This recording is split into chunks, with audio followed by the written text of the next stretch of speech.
But my contention is if we are doing our money laundering job properly, that to some extent answers the majority of the other financial crimes. So we need to be focusing on the money laundering aspects clearly. And this slide would illustrate that there is a lot to think about. There's the Proceeds of Crime Act 2002, which creates criminal offences that would include us having dealings with illegal funds or clients with improper connections, failing to report obvious indicators to the authorities, and the tipping off provisions as well, most of which I think you're probably familiar with. But there's then this thicket of regulations that we've also got to deal with. And of course, we've had new professional guidance issued to most of us in the professional sector. So there's a lot going on. But of course, it's the money laundering stuff that we need to be focusing on. And the provisions are set out in the Proceeds of Crime Act. They're also set out in the regulations, which are grafted on top of the legislation. The Act, the Proceeds of Crime Act, creates the criminal offences of which we're all running scared. The regulations are obligatory things that we need to import into our systems to enable us to comply with the legislation.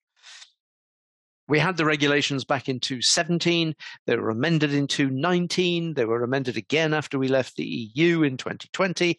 We then had 3 sets of high-risk countries regulations in 2021. And we've got the money laundering number 2 regulations from last September, which introduced the counter-proliferation financing bits, which I've already gone on about. But we've also had fresh guidance as well. And the guidance has been rewritten as of 2021, and it was granted Treasury approval in July of 2022. So there's been a lot going on. Of course there has.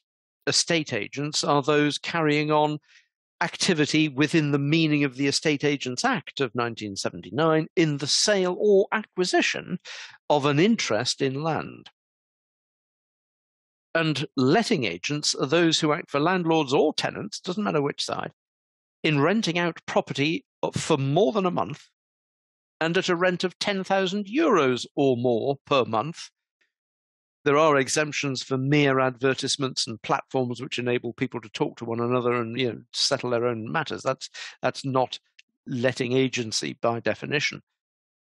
But I think, we need to convert the €10,000 a month, €120,000 a year into something that we can equate to.